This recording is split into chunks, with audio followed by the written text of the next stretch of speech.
Hola del canal de YouTube de Irons United. Me gustaría desear bienvenido a señor Pellegrini. Why te deseamos todo lo mejor. Welcome back to Irons United's YouTube channel. I'll do a little bit of translation for you. That is a bit of Spanish for our Chilean master, Manuel Pellegrini, who's now been announced as West Ham's new manager today. What I said was, hello from Irons United's YouTube channel. I'd like to say welcome to Mr. Pellegrini, and we wish you all the best. And of course, as all West Ham fans, we do. It's a new era, and it's a potentially exciting era. And we're on tonight to talk about all things West Ham from the 2017-18 season that's just taken place. But let's just get straight into it. I'm Anton. You'll see Luke, Slaps, and Richard involved in the chat. We'll get talking about the season as we go along. But first and foremost, Slaps, Manuel Pellegrini, what are your thoughts on the appointment today? Yeah, very pleased with it. I'm happy to have Pellegrini on board. I think he's a proven manager and plays football the West Ham way, if there's such a thing. And as long as he gets the backing from the board, I think he could well be a hit for us. But that's the important thing, the backing from the board. Yeah, absolutely. Will he have the funds made available to get the players he needs? I mean, there are some rumours today kicking about. As we are West Ham fans, we don't know whether to believe a lot of these rumours or not. But Richard, there's some talk or crazy numbers getting thrown out, a mixture of 40 million, 60 million. What are your thoughts, first and foremost, on Pellegrini's appointment, and a bit like what Slap said about the money? I'm a Pellegrini fan. I think you just have to look at the caliber of teams he's managed. You know, River Plate, Madrid, Villarreal, Malaga, Man City. Everywhere he's gone, he's done pretty well. He's won trophies. So personally, I'm delighted. You know, to get someone of his caliber in at West Ham. If you had told me that a couple of weeks ago, I would have bitten your hand off, really. You compare him to David Moyes, there's just no comparison. Yeah. As far as funds go, as Slaps has said, there's no point getting someone like Pellegrini in if he's not going to be backed in the transfer market, because then for me, that's just a waste of time, money, fans' expectations. I think personally we have to go big in this transfer window. Do I see it happening? Probably not. But we've got to go all out. I think 60 million plus we've got to be spending. And I'm talking net spend. I'm not talking that's all we've got to spend. I think we've got to obviously sell some players, get some deadwood out, but we've got to show some ambition. So anything between 60 and 80 million, I think we've got to go for to show some ambition. Yeah. Do you, Luke, share the same view? What are your thoughts on Pellegrini coming in? Yeah, I think I've mentioned it before today. I feel like I should be more excited than I am. I feel a bit sort of like meh about the whole sort of situation, considering the fact that we had Moyes and, you know, an out-of-depth Bilic last season. It's everything about his history in the game, his career in management speaks for itself. You know, he's never finished, as far as I know, outside the top 7 in any club he's ever been with. You know, he's a title winner, he's won cups. It's basically the appointment that we should be, you know, really happy for, considering what we've had to sort of gone through, like, you know, especially in the last year.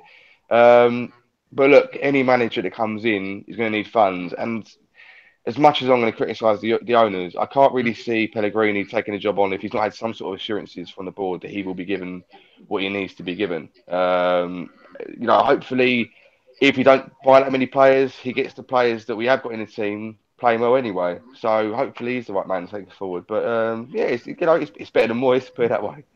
I mean, do you know what? Let's not take away anything from David Moyes. No. Well, maybe you can. I don't know. Do you take anything away from David Moyes, Slaps? That's a good question to you. No, I don't. I think fair play to him. He came on board at a difficult time. Was charged with getting us to safety by any means necessary, really, and that he did. We needed him to keep us up, and by the same token, he needed a job to get back into the game after failure at Man United and Sunderland. And I think if he'd failed with us, it would have been very difficult for him to go on to anywhere else. Yeah. And the tenure he had with us has proved successful. So he's gone his way, we've gone our way, and hopefully we'll both go on to better things. So I'm quite happy with what he did for us, but he was quite clearly not the man to take us forward to, dare I say, the next level, as we've been promised by different people. Whereas Pellegrini quite clearly is that man, but it's whether it all does come back to the backing of the board and the owners. But yeah, I'm happy with what Moyes did with us. I'm not sorry he's gone. Having said that, I might have been sorry he'd gone if we'd ended up with someone even worse. But with Pellegrini, yeah, I'm happy with that. Yeah. And then talking about Pellegrini and talking about his past, he's obviously been in the Premier League before Richard, and he's been with Manchester City. Do you think we are basing our opinion on his history within just the Premier League, or are we looking further back into what his career has brought him, or the clubs he's managed? I think you can't really shy away from what he achieved at Man City. I mean, he's won the Premier League with them. He's won the League Cup, if I'm not mistaken. And I mean, that team that won the Premier League blew the Premier League away that season. I think they scored the most goals, kept the most clean sheets. I mean, there were score lines where they beat Spurs 6-0 at home. You know, they were drilling teams left, right, and centre. But you can't take away the fact that he's taken mediocre sides in the form of Malaga and Villarreal into the Champions League with limited budget. You know, so that says a lot about the man. So I think you have to delve deeper. All the teams he's managed, as Luke said, he hasn't done worse than 7th. And he's taken some teams that really, at the moment, aren't as great as when he left them. So to take the likes of Villarreal and Malaga into Champions League, and I think he even got to the quarterfinals and lost to Dortmund the one season. So, I mean, he's got stature everywhere he's gone. So I think, yeah, fantastic appointment, in my opinion. And we've all kind of touched on the fact that we think Pellegrini's coming in, and obviously we think he needs to be backed. Do you think a decision in him coming, look, I know you touched on it ever so slightly, do you seriously think, or what do you think is Pellegrini's pull to the Premier League? He obviously left China. He went over to China. He went for do you think he went for a big payday? Is that what all the players do? What's brought him back to the Premier League? Why West Ham, and why our current owners? Well, I think I had this debate in the group chat with Marcus that, you know, I found it very strange that a man would leave a very highly paid, ridiculous amounts job in China to come to what is still kind of a struggling team in West Ham with virtually no money, and you know, it's going to need a complete overhaul. I am surprised about it, especially as obviously he'll be taking less money than he would be in China. But I don't know. Maybe he just fancies a fresh challenge. Maybe he just fancies something that, you know, he's won the league with Man City, but there is this kind of thing that it almost seems to be a stigma that any manager can come in and be successful with Man City because of the amount of money they've got. You know, Guardiola had to spend a lot of money in the summer this year to win the league with them the way they did. So maybe he's coming back to thinking, you know what? Here's a chance for me to prove what I did in Spain, a one-off, that I can do it in the Premier League as well, the hardest league in the world, that I can come to a team like West Ham that is in desperate need of fresh injection and fresh energy, and just prove to everyone that he's still got, he's not just out there just for the money. He's got something about him, which I respect. To be honest with you, I respect the hell out of that decision. And hopefully, it's not a mistake, and we reap the rewards from that. But yeah, hopefully, I'm hoping more that he gets our players that are already on the team that are going to stay with us, you know, on form, rather than just going and buying a load of new players just to try and fill the gaps, if you know what I mean. If you do a little bit of research on Pellegrini, it's really interesting to really understand the reason why he maybe is a football coach. He portrays himself as a coach probably more than a manager, although he does manage people, etc. But he always talks about 3 fundamental values, which is spending a lot of time on tactical, technical, and physical understanding. And fundamentally, he says surroundings is a massive part of his successful teams. Look at the surroundings around West Ham. Look at the you know, we're collapsing at every single angle through the last season. We'll go through the season as we talk on. Slaps. Do you think this is a recipe for disaster, or is that me being negative? No, I don't at all. I think that it's a huge opportunity for Pellegrini as well. I think West Ham as a team, and I'm biased on this, but I think as a club, we're a huge opportunity to the right manager to come in and I keep going back to it, if he's given that backing, because he can build his own projects. He's building from scratch. He's not taking on, like he did at Man City, something that somebody had already started and improving it. He's at rock bottom at the moment, and he can build it how he wants it. And as Luke said, I'd be interested to see what he does with the likes of Arnie, Lanzini, Antonio, and players like that, Ogbonna, players that we know are capable of performing, but need to perform even better than they have been doing. Yeah. And I think he's looked here as a huge challenge. And with the stadium, I know it's not the proper, it's an athletic stadium that's got football in there, but the whole thing is like a project for him, isn't it? And I think that's probably what's attracted him back. So fair play to him. Yeah, absolutely. If he could have sat in China and taken the easy money, I don't know how he was performing over there or how the team was doing, but he was obviously getting a big payday over there. He could have looked at that as a final payday before retiring, but he's gone straight from that to take on a massive, massive challenge. And let's hope he gets it right and gets the backing. Yeah.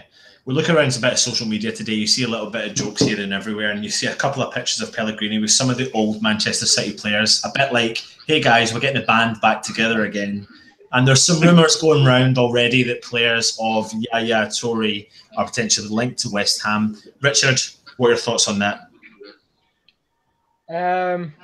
Personally, I'm a big Yaya Toure fan. I know he's old, but I still feel as though he's got a good season or two in him. And there's no denying the quality he has. I mean, he's been a consistent performer for many, many seasons in the Premier League. He did at Barcelona before he moved to City. So there's no denying his class. Whether we'll be able to match his wages is another question. Personally, I think he'll probably take a wage cut if he does join us. Other than that, I don't really see any past City players that I'd really want to come in that played under Pellegrini. All of them are pretty much past it, in my opinion. But Yaya Toure is definitely someone that I think we should look into. Just even if he doesn't play each and every game, just to be that experienced, calm head in the dressing room that can help the youngsters out. So yeah, that's one player I'd definitely like to see come in if he takes a wage cut, because I don't want him earning so much money that we have no money left to spend on other players. Yeah, what about yourself, Luke, on that one? Yeah, I think I've said it previously over the last week that we've obviously been linked with him. And my whole thing with now is West Ham is this joke going around that we're a retirement home of ex Premier League players, whether good or bad. For me, Toure, he's a bit of an attitude problem in the past. Obviously with the birthday cake saga and all that, typical. But with a player of he's been at Barcelona, he's been at Man City, he's basically won it all. He's been around the best, played with the best, played against the best. And when you've got players like that, even if they're not going to play, that much and have that much involvement throughout the season, it's their conduct and their influence around the football themselves. So as you're saying there with Pellegrini, saying the foundations around the football club, around the team, around everything else, so it has all structured. If you have players of that ilk around you, even if you're not that good a player, you can rub off on your talent and your experience on other players. For example, I was kind of happy that Evra had come in towards the end of the season because even though he was, the age he is and he wasn't some of his ability, he would still play Champions League football, won the Champions League, won the league and all the rest of it. And he'd be able to tell the players that are in our club saying, this is what you need to do this. So look, I wouldn't be over the moon if we signed him because of his age and probably his age and qualities, his legs have gone and whatever. But for what he brings experience-wise, I'm all for it. Anyone that Pellegrini can get off that ilk, then yeah, why not? So what about yourself, Slaps? With regard to Toure? Yeah. Personally, I wouldn't take him, to be honest with you. I've seen him a couple of times recently, and I think he lumbers around the pitch and he's very lacking in pace, very immobile, and we've already got players of that ilk in the club. I take what Luke said about being around the club because I think Evra was a tremendous lift in the dressing room, particularly with his videos and all the silly things he did. And I think that probably raised quite a lot of laughs in the dressing room and probably lifted the spirits. Yaya, I don't really see him as being the same sort of person as Evra. And I saw him interviewed the other day and I found it hard enough to understand what he said, to be honest with you. But I personally wouldn't take him. But football's all about opinions. And I'm not saying I'm right, and Luke probably isn't saying he's right. Two different opinions, and respect each other's opinions. The only way you will find out is if you take him on and find out if he can do the business. Yeah. Personally, I would hope that Pellegrini's going to build a team with pace and movement because that's what we need. And I don't see Yaya as really fitting into that. other than sitting deeper and taking Noble's place. And I don't know, is he better than a younger Noble at the moment? And would he replace him better? I don't know. You know, there's a lot of questions there, isn't there? Yeah, I think West Ham have the problem is a bit like what you said. Look, we are known as the retirement home of a club. People come in for last payday. We do take on that caliber of player. I think our problem in the past is we've probably taken everybody and anybody, and we probably should be a little bit more picky and choosy. And when specific players come up of that age range who have got a fantastic, career behind them, but potentially could still perform and offer something to a squad or a team, I don't think we should, as a club, knock that back. There's two players in particular, one that's not worked with Pellegrini and one that has worked with Pellegrini. The one that has worked with Pellegrini is the one we're talking about. Sorry. I think if we can do a bit of he has made a big, bold statement out in the world by saying he will come to a club. And if he doesn't perform, he's willing to pay back half of his wages. So I don't know. That's a big statement within reason to make. Yeah, he does earn a shitload of money. But who said that? Yaya Toure when he was released by Manchester City. So when you hear kind of comments like that, I think to myself, well, maybe it is worth the risk, having someone of that, winning mentality that's in a kind of influential position in the team. And then another player I want to bring us on to, which is one that hasn't played under Pellegrini and one that's up for topic conversation on social media. By the way, guys, we will come around to 2017-18 season, is Buffon of Juventus, who's played his last ever game, 40-year-old goalkeeper, legend, Italian legend, Juventus legend. I'll throw this one to you, Richard. If, and only if, West Ham could sign Buffon, would you take him? It's a difficult question. There's no denying the caliber of player he is and the experience that he brings and what he's achieved. I personally believe he's got one more season in him before he hangs up his boots for good or moves to the MLS or something like that. Yes, I would take him for a season because what's wrong with bringing in a keeper of his class for one season? I don't see why he couldn't do a job for us in one season. And it just gives us a bit more time then to reassess our options at the end of the season and maybe bring in a younger keeper. There's rumors going around that Rui Patricio, the Portuguese keeper, might come in time. So, yeah, personally, I'd take him. He could be a mentor for young Trot. And yeah, I'd take him personally. And then we could reassess our options. If we weren't to get him in, it looks like he's off to PSG, so it's probably unlikely he'll come to West Ham. Is that something that's come out today, Rich? Yeah, apparently he's close to joining PSG. He said he's going to make up his mind within the next week. And I think if he had to choose between PSG and West Ham, I think he'd probably move there, to be honest. So if Adrian, personally, I'd love Adrian to stay on. I think he's a magnificent servant and he loves the club. But if we can't sort out our keeping position, we definitely have to bring someone in ASAP, and hopefully someone young that can forge a career at the club.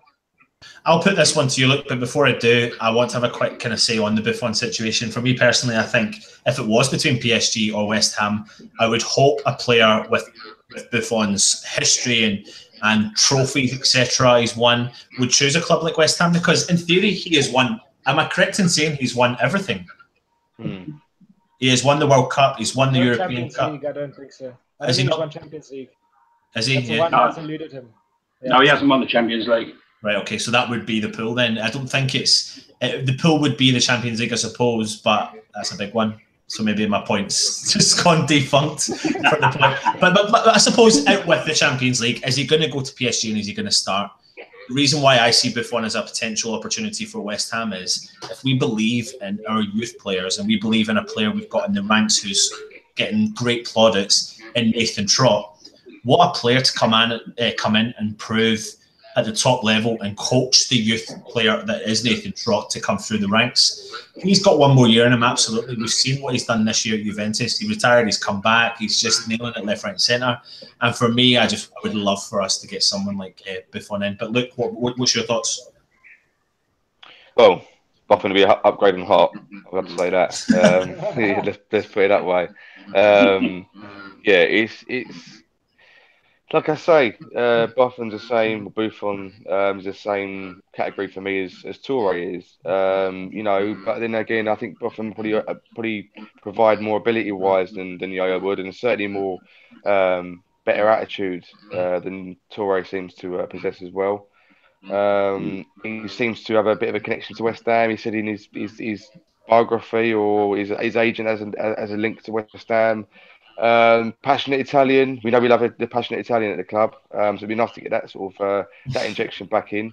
I'd take him on. But the only thing is with me is that I'm a fan of Adrian. And I don't know how long the guy is going to stay at the club for any longer. I think it's his last season of his contract is this coming season. I think it would be justified that he probably has this season as number one. And then maybe if he hasn't performed, let him go, at the end of the season, whatever. But I'd take him on just for exactly the same thing as I said about Toure, about the experience and the influence and the rest of it. But I don't want Adrian to be second fiddle. I want him to be West Ham's number one. And that's just my opinion. But yeah, I'd have him. I'd have him. In some way, I'd have him, yeah, definitely. Slaps, same one over to you, Buffon. Well, Buffon did say in his autobiography that one of the only teams in England he would play for would be West Ham. So I think he's got a pull there for some reason. I think he's a fantastic keeper. I think he's got a fantastic attitude.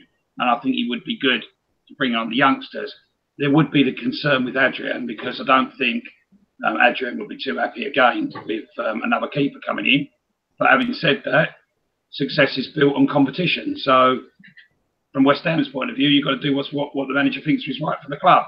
If he thinks he's right to bring in Buffon and Adrian have to compete together, then fair enough, so be it.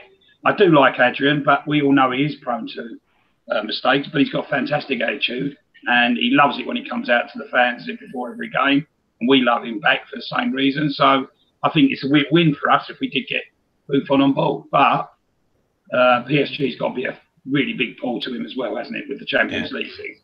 Because he wanted that Champions League this year, didn't he? Yeah, I think also like something to consider is the fact that will he play? I suppose I don't know what position he's going to be in when he does go to PSG. Is he going to sit on the bench? Would he want to sit on the bench in his last career? I mean, do players look at West Ham now when we've made a signing of Pellegrini's standard and say, well, I want to join that. I want to join that club. Does Pellegrini have the player pull power that we all potentially expect he may have, Richard? I think he does. I'm sure most players hearing Pellegrini coming to West Ham, it would raise a few eyebrows and they'd think, yeah, I'd like to be a part of that project. They've moved into a massive stadium. It hasn't quite worked out. But you know what? There's definitely a project there that can work. Pellegrini's come in, big stadium, gets filled by 50,000 plus fans, passionate West Ham fans every single week. Who wouldn't want to come and be a part of Pellegrini's project? Yeah. So I think he does have a pull personally, and it'll be interesting to see what names do come through the door, because I don't see why he wouldn't want to play under Pellegrini and be a part of a new project. And as Slap said, he's starting from scratch. It's not like he's inheriting a Manchester City squad. He's inheriting a squad where he can tinker with it now and make it his own and really put his own South American flavor into the squad. So yeah, I'm excited about that. No, that's cool. Listen, you probably see a new face in the bottom of your screen. Stel, how are you today, this evening? You okay? Yeah, I'm fine, chaps. How are you? Yeah, we're all good, thank you. I'm just deciding that everyone else is good. We are on the 2017-18 review, and we haven't even got round to talking about the season yet because we're too busy talking about Pellegrini. But straight over to you, Stel. Just give me your brief rundown on the Pellegrini appointment. I think it's positive. I'm sure you've all said the same thing, I hope. I think it's a good move. The board have finally pulled out something that we didn't expect them to do. Now they've just got to back in with a bit of money in the transfer window. So I think it's exciting. I think it's one of the first things that West Ham fans can feel excited about, given the last couple of seasons that we've had. Yeah. So yeah, very happy. Right, excellent. Well, may as well. We're here for a reason, which is a bit of a season review. We'll nip in and out of what we need to do. We're not going to go through every single game, but we will go through the start of the season. We were obviously managed by the main man himself, Slaven Bilic. When he came into West Ham, did he expect what he was, the roller coaster of emotions and ride he would go through as a West Ham manager? Some signatures we signed last summer, players to name a few: Hernandez, Joe Hart, that one's for you still. Marco. Marco Arnautovic, and Zabaleta, just to name a few. So back last summer, Luke, what were your thoughts going into the season? I was full of hope, to be honest with you. We finally got a striker that can score goals in Hernandez. With decent Premier League winger, a sort of attacker, if you like, with Arnautovic. Zabaleta was a very coveted, very reliable right back for Man City, who all the fans were disappointed left the club in the first place, so that was always a good sign. And on paper, Joe Hart was a very good signing. Someone who's England's number one, former Premier League winner with Man City, all the rest of it. Probably has something to prove back in the country, but we've not really taken Italy by storm. So yeah, all the signings really, there probably should have been more to add squad depth, but for what they were pretty good signings. But what happened in typical fashion is that, Hernandez started us off really kind of well. Arnautovic manages to get sent off from the rest of it. Hart's pretty much useless. And Zaba's about the only one that comes out of it with any flying colours. But generally, I was buzzing. But typical. On what Luke's saying, was anyone else feeling that same level of buzzingness, the positivity after the signings we made? All but Joe Hart for me. I wasn't, and I said it even before the season started. I wasn't that enamoured by his signing, and I know I've been banging on about the same drum all season. But yeah, Luke's right. All the other signings, you were looking at them going, wow, they're not bad. They're pretty decent, So I think we all thought that we were going to be set up for a pretty decent season. But yeah, didn't turn out that way, did it? One player we've all mentioned, one player we love now, but let's rewind right to the back of the beginning of the season. Slaps, I'll throw this one to you. Marco Arnautovic, we signed for a record fee of what I believe was £23 or £4 million. Let's be honest, what was your honest opinion when we signed him from Stoke? Loved it. I think Arnautovic has always been one of those players that I've looked at in the Premier League and I've thought to myself, yeah, I'd love to have him on board.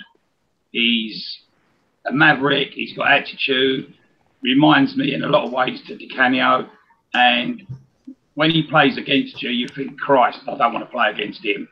And when he's on your team, you think, yeah, what a brilliant player, I'm glad we got him.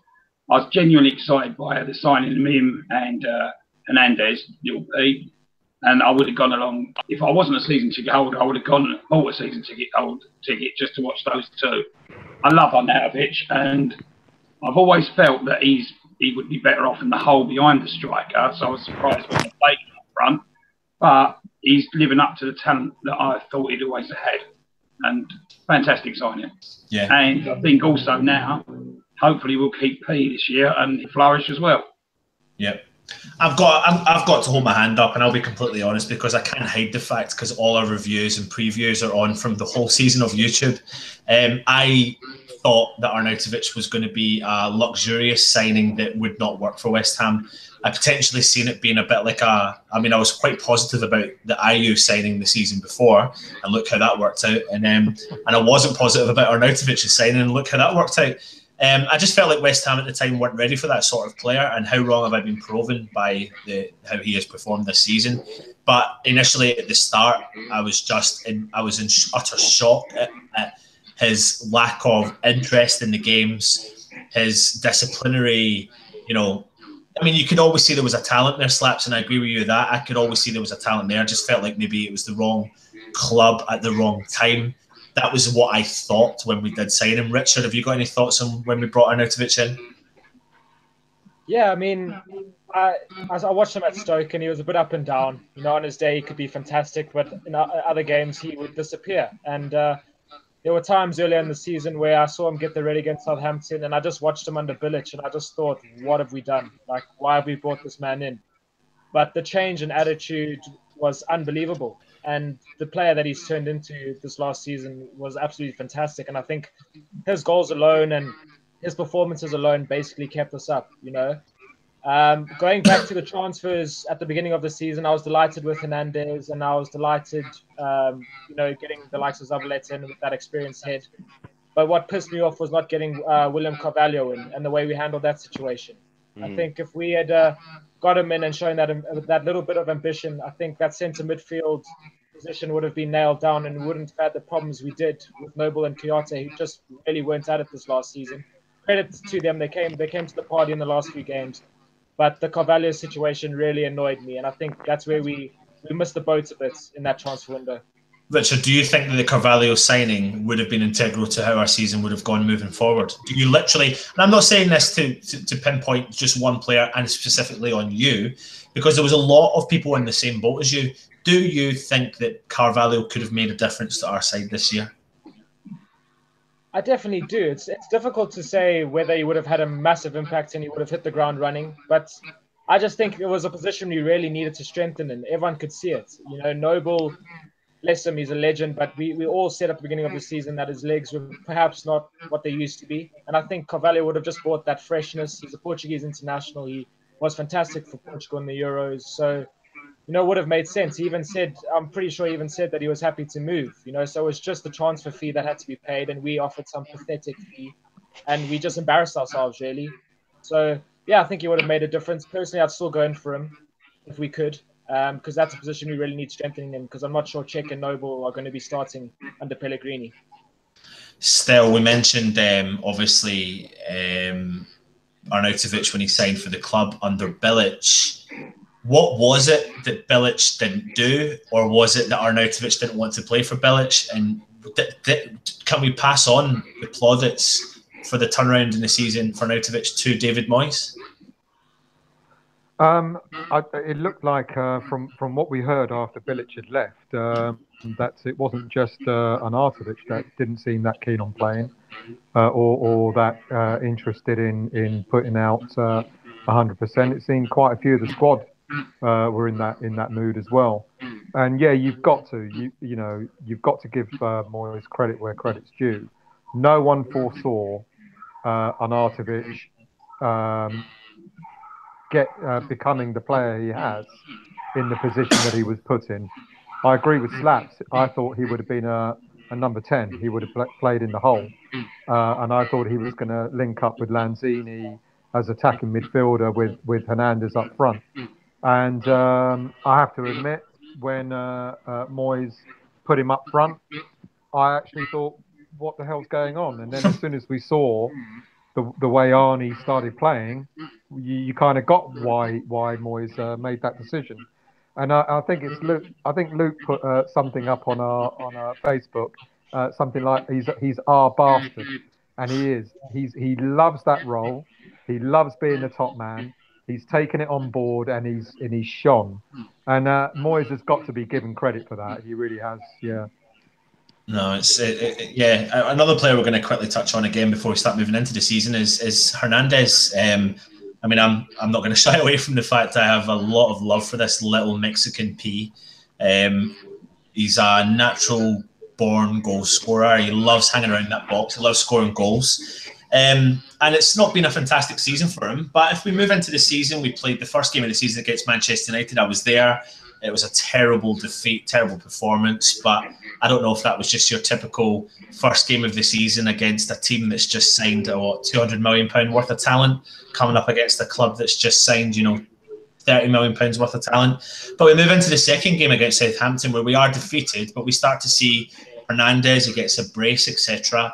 Look, what are your thoughts on Hernandez's start to his West Ham career, and moving forward under Pellegrini? Do you think we've potentially got a chance of keeping the little geezer?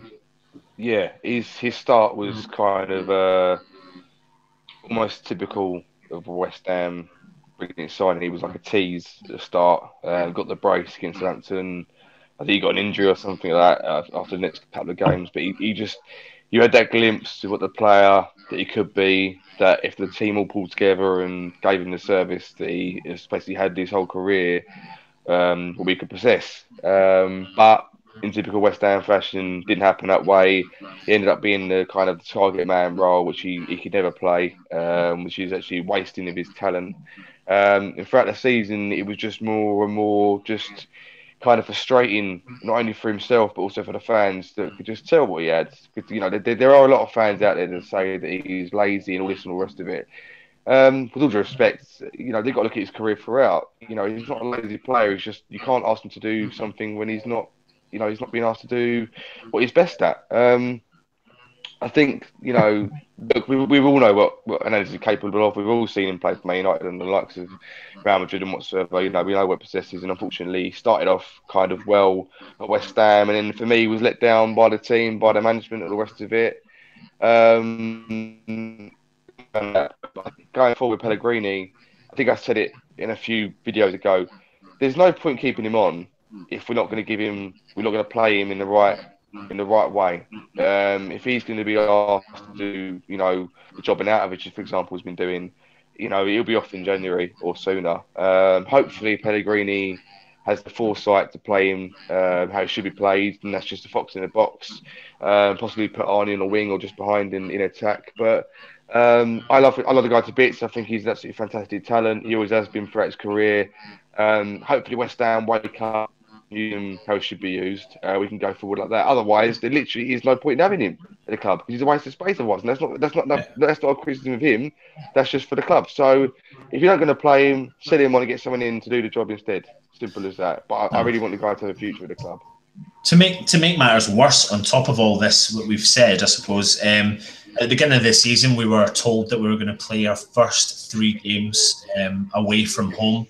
Slaps, what was your thoughts on that? Did that have an impact on our season moving forward? Suicide. Absolutely stupid. West Ham don't travel at the best of times.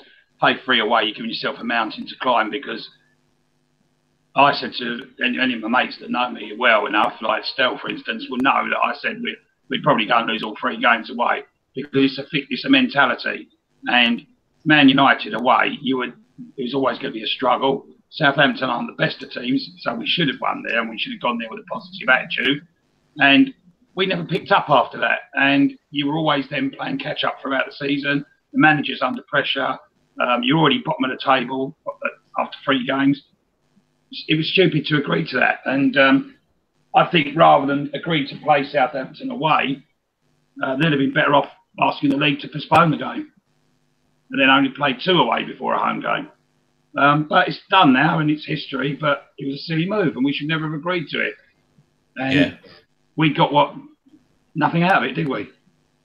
No, not at all. In actual fact, what we did get from it was a terrible goal difference, because in the first 3 games, we actually conceded 10 goals. So our goal difference was -8 in the first 3 games, which wasn't fantastic. And I suppose that brings us round to that particular Newcastle game at St James's Park. We've got a Rafa Benitez Newcastle who probably have been written off for the season, a championship squad moving up against our talented lads. We're missing Arnautovic, etc. Before we go to you, Rich, Slaps, finally, what was your thoughts on that Newcastle game? Because there were a lot of talk about Bilic leaving straight after that, or a lot of talk saying that Bilic offered to leave to the squad. That was total capitulation, wasn't it? We were awful. And we had players scoring for Newcastle, with the likes of Mitrovic, who hadn't scored, I think, for 18 games with it. And there was another fella that scored as well, who'd never scored for him, was it? Joselu. He'd never scored from his first goal, and he's played 2 or 3 games without even hitting someone in the crowd. So I don't think we played particularly well, and we got what we deserved there, and it was absolutely dire. And it just really showed how much work we had to do before the season would become a bit of a problem for us. And yeah, Bilic did offer to go. I don't think that would have been right at that time. But it was a terrible defeat, losing 3-0 to a championship side. And let's face it, Benitez did wonders keeping them up, to be fair. But to go there and lose 3-0, I was so disappointed. Yeah. Shocking, really, wasn't it? Yeah, it was. It was a kind of disappointing time. And I don't know how much more deflation we could take in a season. And it was only the start of the season. And if we knew what was going to come, we probably would have just gave up. And maybe, I don't know, like, you can't, when you think back to that Newcastle game in particular, you think, surely the only way is up. Surely the only way is up. And my word, we didn't expect what we were about to see. But a couple of players I want to mention that did play in those games were players of Jose Font. Richard, remember Jose Font? Remember that guy we signed for quite a decent amount of money who was quite old? And What were your thoughts on or take on him? It was a strange one because he done great things at Southampton, but he was getting on in age, and then we offered £8 million, and Southampton couldn't believe how lucky they got, and they shipped him out as quickly as they could. You know, personally, I still kept a little bit of positivity in my mind because I did like Jose Font at Southampton. He was their captain, he was their leader, he was in the Portugal squad. He's still in the Portugal squad. He's going to the World Cup.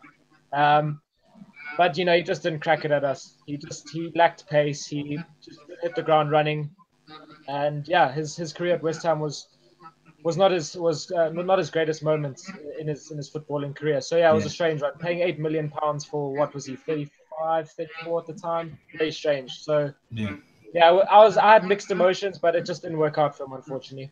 And in the background still, we've got a player sitting on the bench that's not happy, Diafra Sakho. Who remembers this guy? I mean, I don't know how much more negativity I can keep it onto this video, but get prepared because it's about to get a whole lot worse.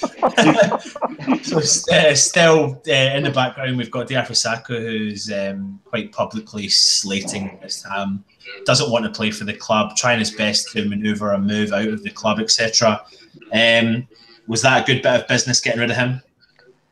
It was for the squad stability. Yeah, it was a good bit of business. But at the time, if you recall, he was our only fit striker that was on the bench or something. I think it was. I think Carroll was out as he usually is. Hernandez was being sort of picked sporadically, and the only other goal scorer that we had, someone that would come on and actually put the ball in the net, was sitting on the sidelines moaning his arse off, not being able to get a game. But that aside, of course, it was the right thing to do. He was clearly disruptive, which wasn't helping the squad. So as much as we disliked his attitude, we all kind of knew that he should have been playing. That's the irony of it. We all kind of knew that he should have actually been starting games. Yeah. But getting rid of him was clearly the right thing to do, because we also thought that was going to give Hernandez a better chance of starting games, and ironically that didn't happen either. So we were all a bit baffled as West Ham fans with our striking situation. Yeah, absolutely. I suppose after the Newcastle game, we had no idea what was going to happen with our manager, but he stuck around. He stuck around a little longer, and we started to pick up a couple of points. We beat Huddersfield 2-0 at home. We drew with West Brom away. We beat Bolton in the Cup with Arthur Masuaku's absolute belter of a goal, something we won't forget in the season, obviously. And then we bring, Tottenham to the Olympic Stadium. Talk me through that one. I mean, 3-2. Is that just a typical London derby look? Yeah, because we lost it.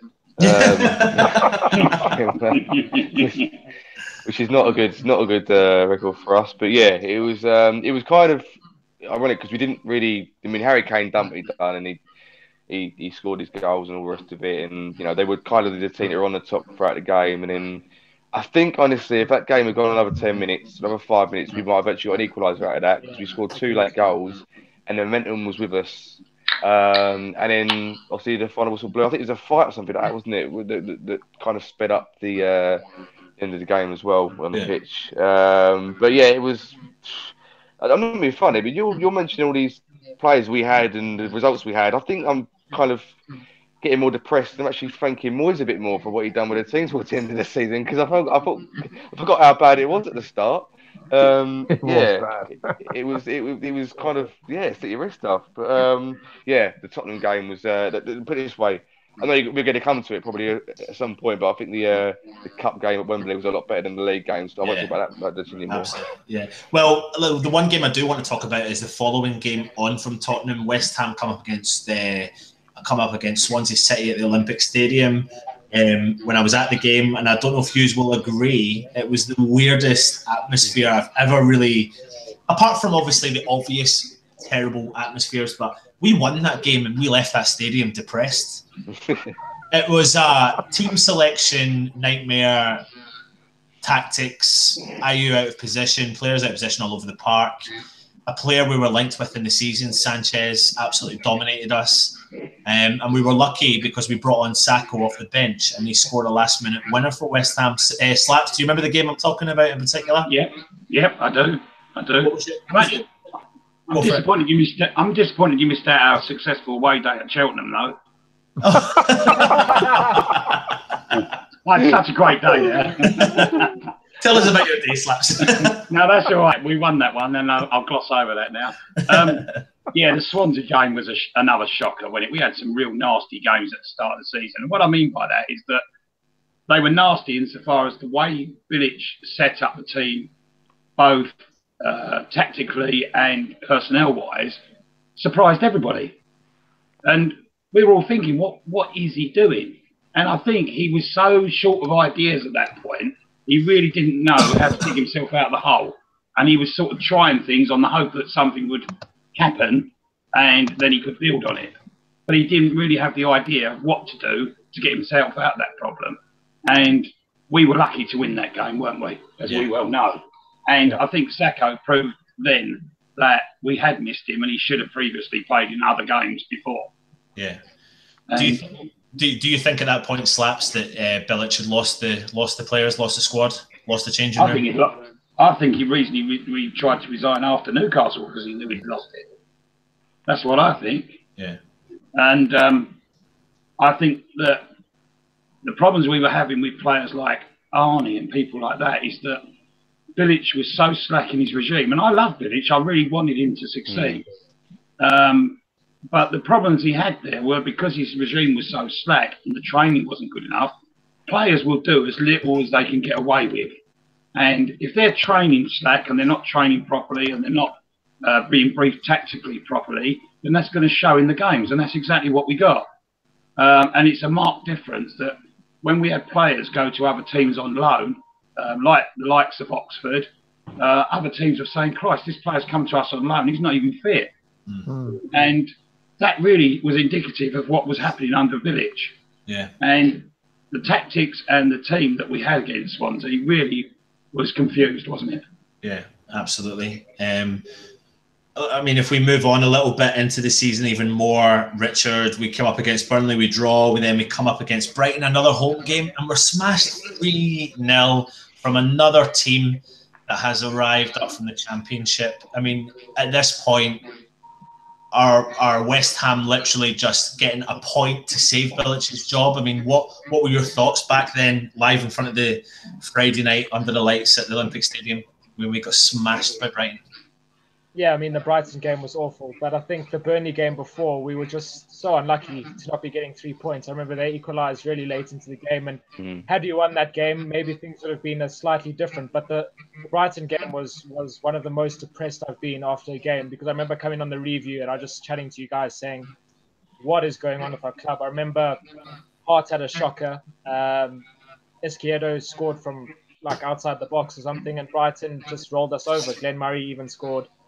You know, and by then, I think we all probably saw that Bilic had lost the change room. For a promoted team to come up, go to the London Stadium and roll us and make it look so easy, it was an embarrassment, really. And that was probably one of the lowest I've been as a West Ham fan in that season. I think it just inevitably Bilic was going to go after that game. We knew that it was only a matter of time. And the way it ended was a bit sour, really. Yeah, and I tell you what, it was a really, really deflating time as a West Ham fan. I mean, so far, apart from welcoming Pellegrini, when we talked through the season, there literally has been no positivity whatsoever. But hopefully we can change that with the next comment. And still, let's talk about that game, that cup game at Wembley against the North London opposition of Tottenham. Can you talk us through it? Well, at half-time, we were sunk, weren't we? And we thought, here we go again, another away match, which was just going to kill us. And then out of the blue, are you? Yeah, who? Out of the blue to come back. Our saviour for one point in the season. Yeah. I mean, it was exhilarating, and it was probably the first highlight of our season. I think that game, the first game where you mentioned earlier, and about the atmosphere after beating Swansea at home, and everyone felt really flat. We walked away from Wembley after winning that game, and we actually thought this is probably the start of our season now. We're gonna move on from here, and it was a wonderful night. Came away from Wembley thinking it was just great. And I don't think at half time we didn't expect to get anything out of that game, did we? No, absolutely not. I mean, I think you look at they scored 2 goals obviously in the first half, Sissoko, and then Dele Alli, and we were probably down and out. And at this point, I think we're all thinking, when is Bilic leaving? Yeah. When is this happening? Yeah. When is this? Did the owners not say that Bilic had to win that game, or he had to win the next 2 or something? Yeah, I think like 1 of 3, wasn't it? Yeah.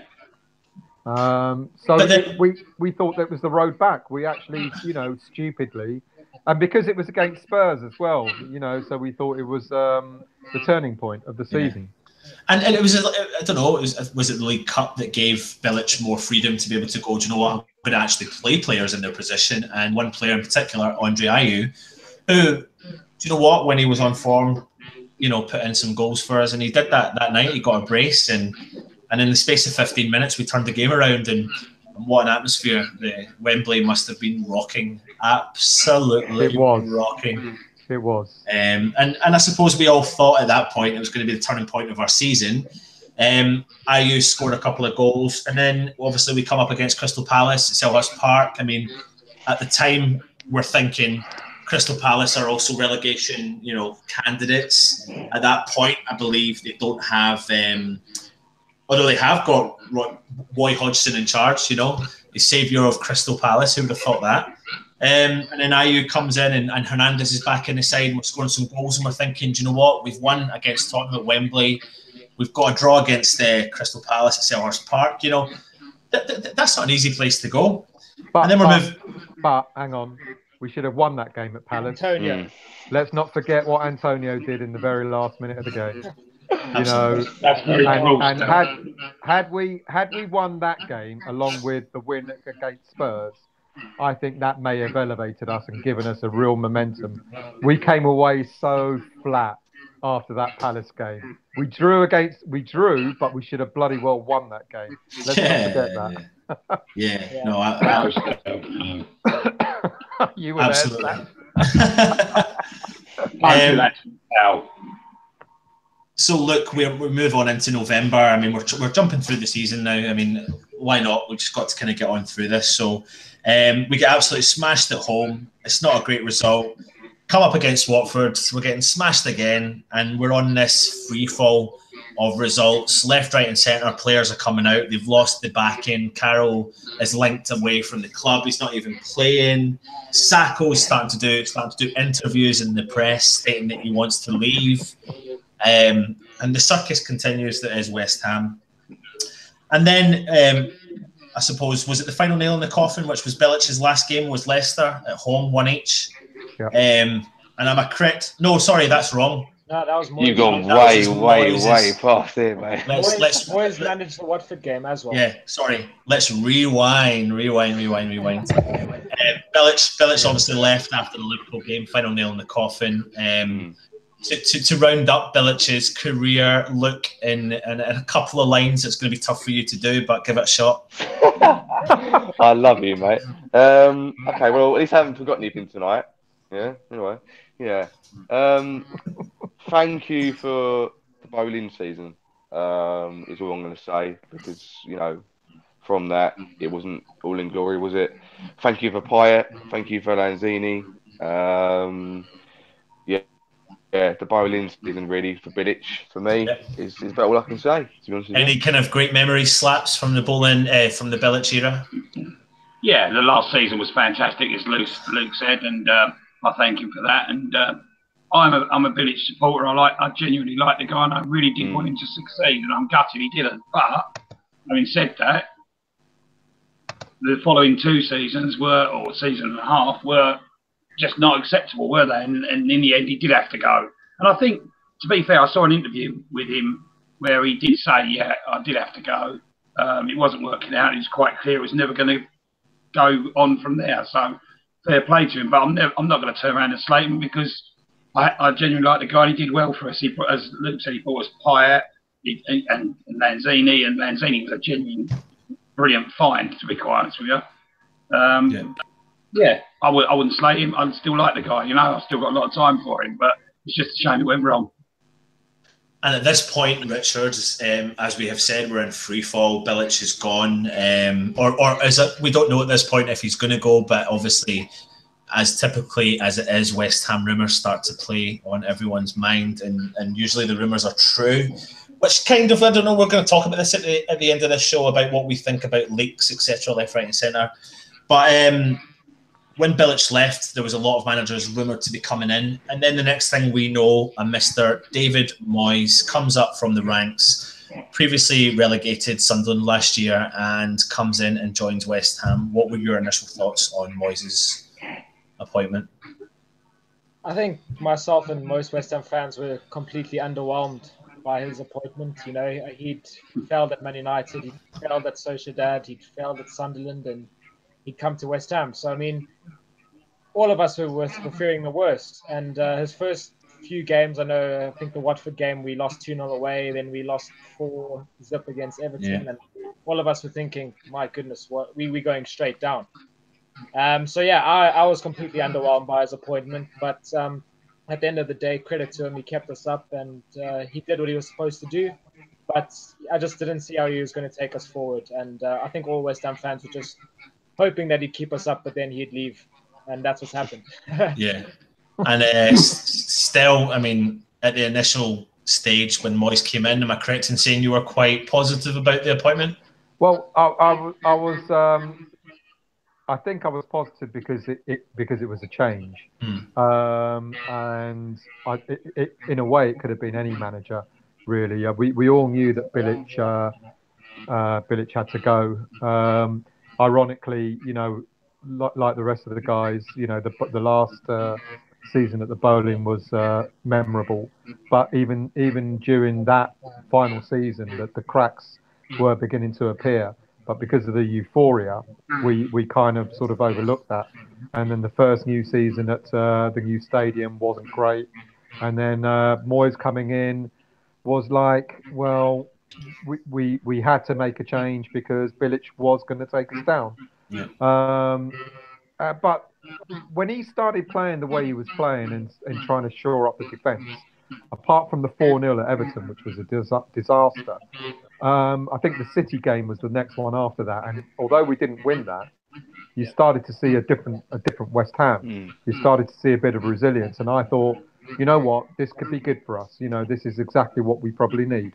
And Moyes identified, he was told himself that the players weren't training hard enough, and he gave them that ultimatum, didn't he? Like, well, don't come running back to me if you feel tired, or whatever it was he said. So from that, I actually thought, yeah, this is actually a good thing. So let's see what happens. And kind of after the initiation of the Watford and the Everton games, he started to actually show what he was capable of doing. Having a solid defence in place, because I think we went a couple of games after the City game where we didn't concede, and I think we were playing like the likes of Chelsea and Arsenal and things like that. So yeah, initially I was positive. Yeah, absolutely. I mean, once Moyes was appointed, we were definitely not shy of West Ham's PR team getting right in about the videos of the team training, getting fit. Supposedly the team weren't fit. And I tell you what, they're working their magic today because they're letting us know about Pellegrini's CV. I don't know how many times I've seen Pellegrini's CV on the West Ham Twitter or the Facebook thing. But then again, it's not a bad thing. I suppose we want to see some positivity around the club. Anyway, move into November. We get smashed by Everton, and Wayne Rooney scores that wonder of a goal, which brings back some nightmares. Joe Hartford, not a wonder goal. Yeah. Then, like you said, still we had a run of games coming up. As typical West Ham it is, with the run of games of Man City, Chelsea, and Arsenal. We're fighting for our lives at the bottom of the league, and we, as West Ham fans, are starting to predict that these are the 3 games that could make our season. I was going to talk about the Man City game in particular because this is where I felt that the most breakthrough player of the season, Declan Rice, stepped up to the mark and man-marked and had Aguero in his back pocket. Yeah, we got beat. We were so close to getting something from the game. But we have to give Declan Rice plaudits for how he has came into the side and stayed into the side. Luke, what are your thoughts on Declan Rice? Yeah, he's going to be, I think the best product from the youth we've had since, the likes of Joe Cole, probably that era. The plaudits for him from the likes of Tony Gowd, whoever, saying, he's as close as you're going to get to probably more as we've had. Is obviously, you can't really get better than the recommendation than that. But I just think he just showed himself. He's always looked composed. He has made a few mistakes. Let's be honest. Let's just round it up. He has made a few mistakes here and there. But mistakes make players, and you have to make a few mistakes here and there. I mean, look at Man City with John Stones. I mean, Nick is saying about the mistakes he's making and whatever. It makes you sometimes. I think. I do think that he was probably put in a team due to injuries. It wasn't maybe due to form and Moyes having the balls to put him in. It was just going, right, we've got no one else. He can play there. Let's just put him in there. Am I right in saying his actual position is holding midfield? Is that correct, or is that? No, he's a centre back, but he plays holding midfield. Yeah. Right. Okay. Yeah. No, I think moving forward, I think he's going to be a top player. But look, when we needed him, he kind of stepped up. He has made a few mistakes, but overall, I think we can all agree that next season wouldn't be too surprised to see him as one of the mainstays alongside a Bonner centre back. So yeah, he's going to be a top boy. So yeah, I'm fully behind. I'm just going to quickly rewind a couple of games though, because I want to bring up something, Luke, that you said in one of the reviews we did, which was after the Leicester game, which is something that you stated in one of the reviews, was it was the most spine-tingling, amazing atmospheres you've had at the Olympic Stadium. Yeah, because you felt at that point that maybe the fans had got with the West Ham players, no, and that's when you started, or was that when you started to see Arnautovic's position take place? Yeah, it was two things. I felt that, like, I'll just quickly say this. I think throughout the first half, West Ham fans were trying to get behind the players by, applauding them, cheering them, and whatever. And the players weren't really reacting to it very well.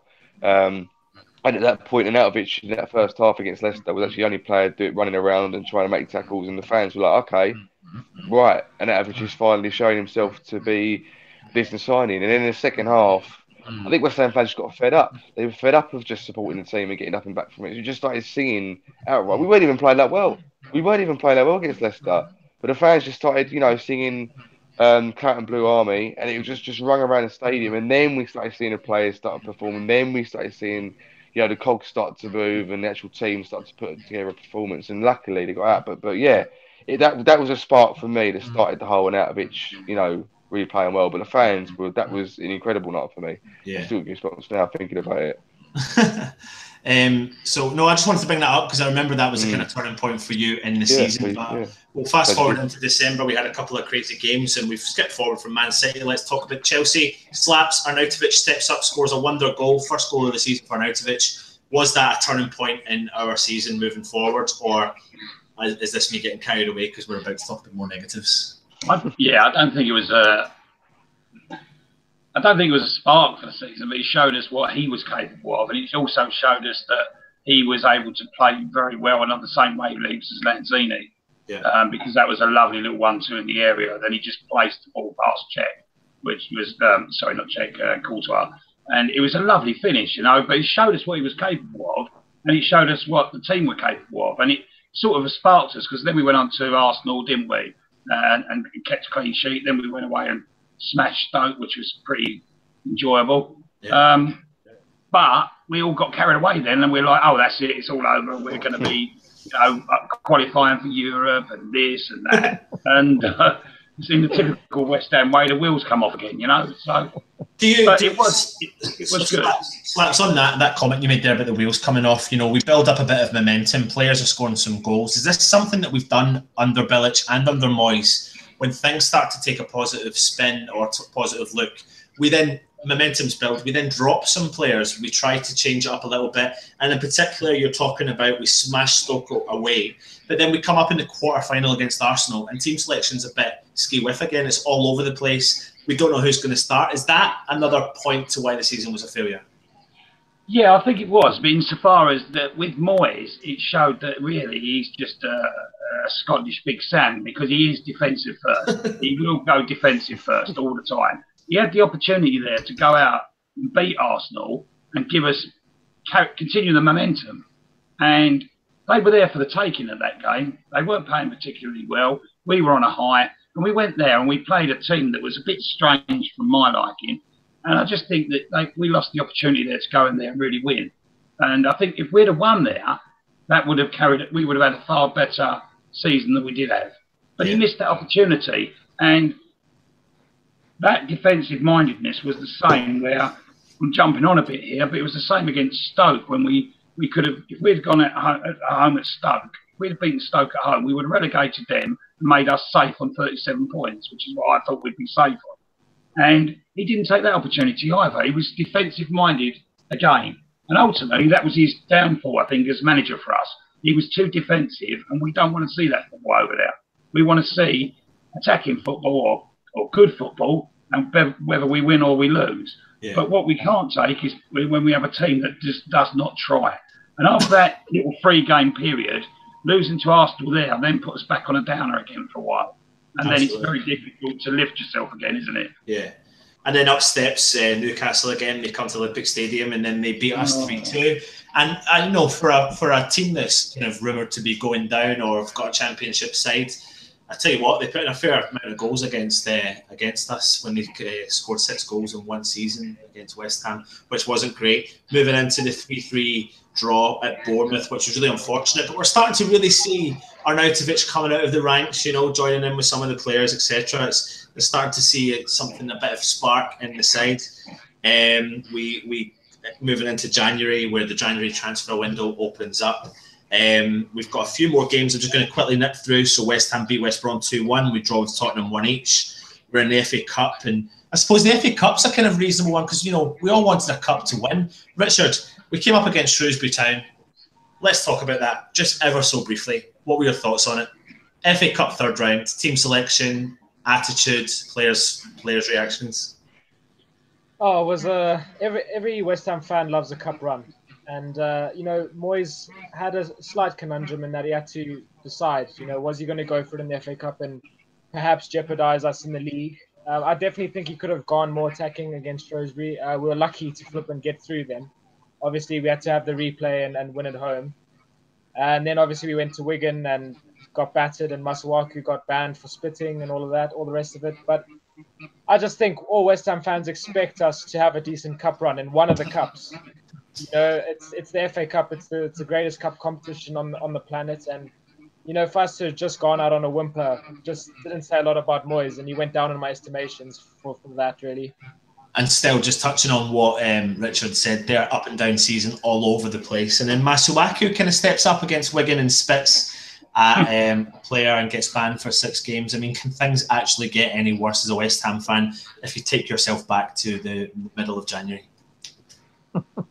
Well, that was probably one of the worst moments in our season, wasn't it? We weren't not doing well in the league, as you said, up and down. We're in the cup. We get spanked by Wigan, and then we lose an influential player or a player that was becoming quite influential at that point for such a ridiculous act. And it was sad, and not one West Ham fan would turn around and say he was unfortunate to get a 6-match ban. I think we all agreed that he deserved it, and it was a really, really quite a sad day, really. We played a Wigan team that came at us. They wanted it far more than we did. Moyes did, as you've all been saying, he tried to be defensive, against a side like Wigan, against most sides around that time. And then Masuaku, a moment of madness, and it was sad. It was really sad, and I think a lot, even though it was a cup game, I think a lot of us wondered, well, this is our season, isn't it? This is the season where we actually go back down because everything was conspiring against us. And but as I said, Masuaku was being influential in some of the games, and to have lost him, he wasn't being influential on a defensive side because we know he's not defensively minded. But it was he gave us something in attack, and we lost that for 6 games. And I think it actually showed in the games that were coming up that we had, without him, we kind of suffered a little bit.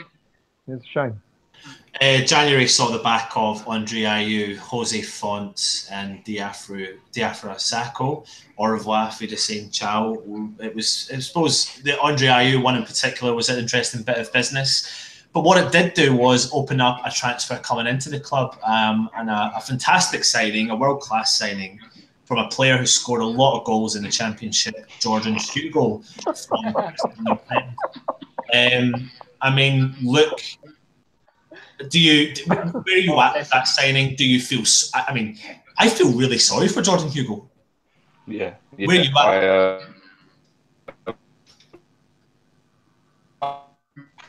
He's the full result, I think, in all of it, because let's face it, he was signed because the board thought, well, we could be going down here, so at least get a player that will be, have experience in the league, and can maybe get us out of it, like I think we did with Nicky Maynard when we went down, a few seasons ago. But yeah, he's unlucky, but he's kind of in the same boat as well with Fernandez, but in the same situation where, not ability-wise, obviously, but definitely, opportunity-wise, where maybe not. Okay, maybe that's a bad example. Actually, I'll take that back. No, I'm just going to briefly state on what you said there, though. Like you would think, as a board, previously West Ham have purchased players when we go down of Nicky Maynard, like you said, who's got a bit of history in the Championship. Sam Baldock, exactly the same, and then rewinding even further back, David Connolly. I mean, players like that had a history of scoring goals for West Ham, in the Championship. So we signed players like that. And I predicted when we were in the January transfer window that the board were not going to sign a top quality striker, and we're going to go in and nip into the Championship market. What I didn't expect was they were going to pull out a player that doesn't score goals in the Championship and sign him for £9 million. Slaps, what's your thoughts? Well, sorry, Luke. Sorry, Luke. When you go, Slaps. Sorry. Yeah. Right. To be fair, we signed him, I never even heard of the fella, to be quite honest with you, and I feel sorry for him. I think that Sullivan just pulled out I think he must have thrown a dart at a bunch of players and pitches or something, I don't know why he signed him, and I feel genuinely sorry for the guy because they've interrupted and ruined his career at the moment. And I like what the guy says. Yeah, it's an opportunity for me. I'm going to work hard. I'm going to try my best. He's saying all the right things. But is he really going to get an opportunity? No, I don't think so. And I think this is another example of David Sullivan thinking he's some kind of transfer guru because he signed Sakho, proved successful. But when you look at him, he sold Ayew at a loss to a club that desperately wanted him back, and he should have said, well, I want at least my money back. And then he goes out and pays $9 million for Hugo, which is more than we sold Sakho for. What's the matter with the geezer? I don't get it. He says he wants to do the job of, signings because it's his money. Well, fair enough, but why do you want to give the money away? Do you think Jordan Hugo is sitting there right now when he first goes to meet Pellegrini and Pellegrini brings in some of his signings? Pinching himself. Like he's just like that. Where the fuck am I? Like that's Pellegrini. That's potentially Yaya Toure. That's he's going to say. He's going to ask, "Who the fuck are you?" That's what he's going to ask. I feel really sorry for the guys. I really do. And do you know what, Slaps? I agree with you because do you know what? We do sit here and we do slag it off the situation, but do you know what? We will never know because he never ever got a chance. He came on as a sub for 20 minutes in one game. He did. Tagging him when he scored. Well, apart from that, I'll tell you what, I was at Dagenham and he was shocking. So much for feeling sorry for him, Slaps. So to make matters worse, Richard, we come up against Brighton again, another newly promoted side who've already scored 3 goals against West Ham. at our home, and they score another 3 goals against West Ham at their home. And we don't really see where the turning point of the season comes on. We move into the next 2 games. We beat Watford, great result, but we get smashed at Liverpool, which we probably expected 4-1. At this point, we come up against Swansea City, who are really struggling. They smash us 4-1 away from home, and then we come to that fateful day at the Olympic Stadium, the 10th of March, against Burnley. What we'll do, Richard, is we'll just give you a quick rundown. There was a lot of social media pressure. There was marches potentially planned. There was a bit of momentum on the lead up to this game, or potentially the 2 or 3 games beforehand. Fans were starting to have an argument with each other. There was a lot of mismanagement, miscommunication all over the place. Richard, what's your thoughts on the lead up to the 10th of March? I remember pinpointing the Swansea game and the Burnley game as the 2 games that were going to save us. And when we got battered in both of them, I genuinely thought that was that. The Burnley game, the fateful Burnley game, seeing the captain of your club wrestling with a fan in the middle of the park. I mean, it was just scenes that no West Ham fan wanted to see. It was just an awful day for the club, but at the same time, I completely understood that frustrations had boiled over. The fans had seen enough. They were sick and tired of all the promises that weren't delivered upon. And, something had to give at the end of the day. Personally, I do think that as a result of that, something positive has probably come out of it, because I don't know whether the board would have gone in and got Pellegrini if the fans hadn't made such a fuss about it and shown that, they weren't going to stand for the rubbish that they'd been subjected to. So in the build-up, I personally pinpointed both those games as must-wins, and we lost both of them, got battered in both of them, and I think that was just a dark, dark, dark day for the club, and I personally thought we were going down after that. But credit, you know what? I'm not even sure what the fan's name is who went and stood with the corner flag, but credit to that man. It takes a lot of courage and it takes a lot of balls to do what he did. And I actually have a lot of respect for that man for doing what he did and showing solidarity, because someone had to do it, and he did it. And I genuinely believe something positive has come from that. Yeah. He only did it so he got banned. Yeah, but was there not something? Have they not overturned it or something like that? Or has he definitely been banned? Don't know. Don't think he was. Yeah, I think he's been kind of banned for life. I remember him saying that he'd been banned and he accepts his punishment, but it was something he had to do and it's for the greater good of the club. And you know what? I do have a little bit of respect for him in that regard. Yeah. Well, Anton's had to pop out for a couple of minutes, so he's asked me to host for the minute. But I think we need to talk a bit more about Burnley, because I think it was a massive, massive turning point in our season. I think it's one of the reasons why, particularly, we probably brought in a manager of Pellegrini's stature, if you like. For me, the very visual protests during the Burnley game actually kind of set a spark within the public eye itself. I mean, you then had pundits on the radio talking about it. You had news reports about it, highlights throughout the match of the day, and so on and so forth, saying, actually, you know what, a bomb's gone off within the West Ham fans. The owners aren't going to get away with it, because we've had enough of the owners now. Still, I mean, it wasn't. At the same time, it was kind of like almost. It was a horrible thing to look at unfolding. But was there a slight relief? That finally that the public were being showed that the fans were sick and tired of how they were being treated. Basically, how the club was being treated by the owners. Yeah. I don't know if it was a relief per se. I think it was. It was like a kettle that was boiling, and it just kept on boiling, didn't it? And that's I think there was a lot of expectation. Well, we know the history. There was meant to be a march, and I think the frustration of that march not happening boiled over on the pitch. As soon as Burnley scored their first goal, that was it. It just went off, and. I think you're right. I think it did highlight to the wider world of the frustration that was going on at West Ham, what the fans were having to put up with, and ironically, as much as I don't agree with pitch invasions, ironically, it sort of it made the board sit up and listen, I guess. I think what the board did up to that point was they tried to divide and rule with the fans, all the different fan groups that were saying they were going to protest. They split them up. They had meetings with one, meetings with another, and tried to sort of disperse the crowd, so to speak. That led to the march being called off. And I think the board thought at that point that they'd won the day. You know, I think they thought they'd gotten away with it. I don't think anyone anticipated what was going to happen on the day. And as sad as it was, and as much as I don't condone it, I think you're right. I think it brought it to light. And the board sat up and thought, oh shit, we've got to do something now. We're not going to get away with this anymore. And that was probably the turning point of the board thinking, you know, let's survive this season and let's see what we're going to do.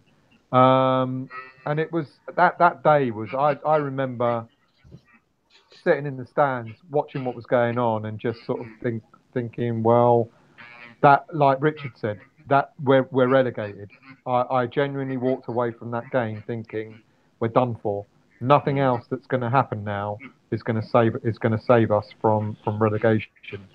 I mean, what a black cloud! What a black cloud over the season had been shit as it was, you know, with the board sort of selling players in the transfer window and not really properly replacing them. You know, as you said, Luke, getting ready for the championship, and then March the 10th came up, and if you thought it was bad enough, you had to be there to see how bad it really got, you know, and it got bad. It got sad, and you know, you just walked away from that stadium thinking, what else is going to happen apart from relegation? Do you think that you were questioning as a fan your loyalty to maybe signing up for another season ticket if things were going to continue moving forward still? I think, like a lot of diehard fans, you'd go, doesn't matter what league West Ham play in, you're going to renew. But you know, it crossed my mind. I'm not going to lie. Of course, it bloody well crossed my mind, and I'm sure it crossed the minds of a lot of fans. You know, shall I bother with this again? But you know, at the end of the day, and the bloody board knows at the end of the day, that we're fans, and it doesn't matter what league we're in, we're going to sign up again. That's the thing. That's you know, the board. They're on a win-win.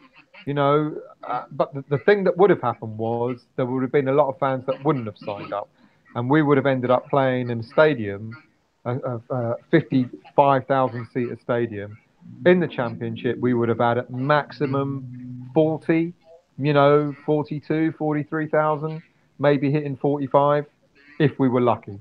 But the board would have taken that hit, because I think, as one of you guys said, or maybe all of you said, they would have made money out of relegation. You know, they would have made money out of relegation.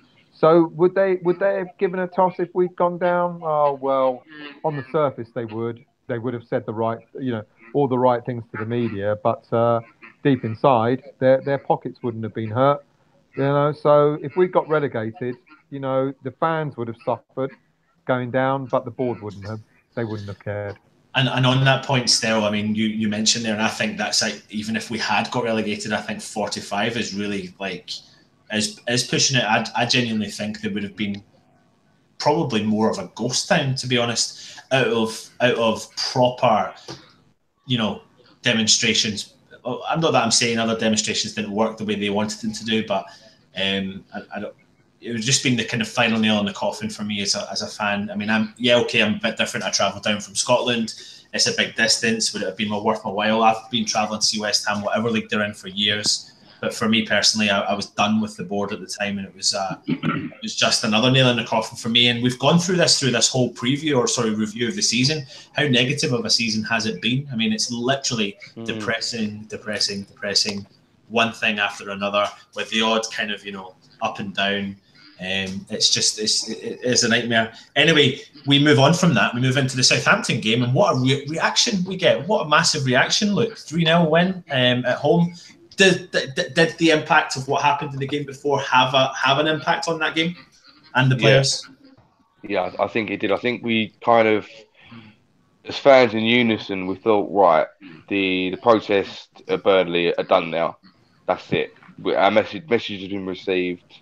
Um, Fundamentally, you're a fan because you want to go to West Ham to see him play, to see a game of football and see him play well and win. You don't kind of want to interrupt that. Any diehard fan will say that, you know, as much as there's trouble and as much as there's, you know, ill feeling and whatever, you want to go and see West Ham play. You want to see the curtain boo 11 out there on the field doing their best. And so I think that before the game, it was kind of the unison of going, okay, it's the fans against the owners, but the fans will get behind the players now. And it's just if this club is going to survive and get out of the hellhole it's currently in, the players then need to know that you've got the backing of the fans. We're not against the players. We're against the owners. So let's let the players know we're behind them. And from the off, the atmosphere was brilliant. It was fantastic. The players were well up for it. It seems that it was quite a good game in actual fact. I mean, Transom weren't particularly great, but themselves, but it was a complete opposite of the Burnley game, and I think that everyone just kind of went right. Now, for the remainder of the season, the owners know how we feel, the public know how we feel. Let's just get on with the football. Let's just get out of this hellhole and this dump, and let's just get out of it. And yeah, it was a good game. Yeah, it's complete opposite. And I suppose by this point, Slaps, we're giving David Moyes the benefit of the doubt. But I mean, there's a game in particular you want to talk about, I suppose, is the Stoke game. You've mentioned it earlier on, 1-1 at home. Was that a defining? I mean, we're flirting with relegation week in, week out. There's a real strong possibility that we're going to get relegated. And we come up against Stoke City, and the game's within our grasp, and we just seem to let it go. What's your thoughts, Slaps, on that? Well, that was a game that we should have. David Moyes should have gone out and signalled the intent to win that game. He went out with a team that was one up front when I think he should have put two up front. That was the opportunity to get 37 points, which I think would have saved us at that time. That's what was my thoughts at the time. I thought if we get 37 points here, we're safe. And if we win, we're going to save us, relegate them, and that's job done. And the players weren't up. They didn't feel like they were up for the game. There wasn't enough shots on target. We didn't get forward quick enough. And he should have really played two up top. And it's only when Andy Carroll come on and he's rescued us a point that we had the team on that he should have started with. And why he goes like that defensive, I don't know. Because if you go defensive, as soon as you concede that goal, your plan's out the window. And you've got to change it. And we were struggling after they scored to get a goal. Hart was an absolute howler, wasn't it? He really was. He might as well have picked the ball up and thrown it in for him. How he conceded a goal like that, I really don't know. And from a world-class keeper's point of view, I think that's the point when probably that finished his World Cup, to be quite honest with you. But Moyes should have gone out and won that game, and he didn't. And I think that frustrated the whole fan base, to be quite honest with you, because it left us in a predicament where we thought, do you know what, we really could go down now. And I suppose to add things again to the mix is we're going into every single game and we have no idea who's going to be our starting goalkeeper. 1 minute it's Adrian, 1 minute it's Hart, and then we're starting to see an Adrian we've never seen before who is making mistakes. And we're seeing a regular Joe Hart who just naturally makes mistakes. Richard, does that have an effect on your side week in, week out? When you have no idea who's going to start week in, week out, and not getting any, form of unity within the squad or within the team?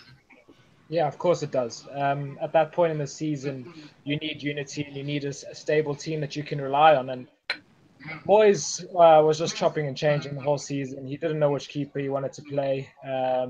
He never really had a stable starting 11, and that didn't help us.